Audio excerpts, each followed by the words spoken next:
वालेकुम, welcome to HRK take. दोस्तों कैसे हैं आप सब? उम्मीद करता हूँ आप सब ठीक होंगे। तो दोस्तों आज हम CS302 डिजिटल लॉजिक डिज़ाइन के ग्रैंड क्विज़ करेंगे।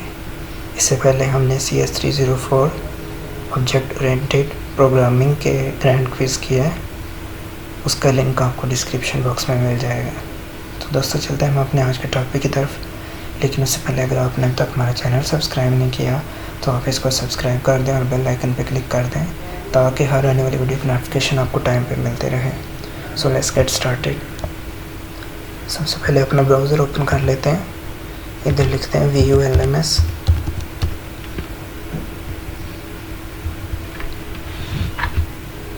इधर अपनी मैं MCS की ID लिखता हूँ, पासवर्ड,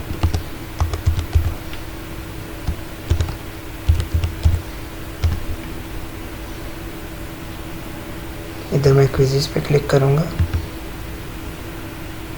अब यहाँ पे टेक क्विज़, यहाँ पे कुछ उन्होंने इंस्ट्रक्शंस दिए हैं, यहाँ पे इसे केयरफुली रीड कर लेना।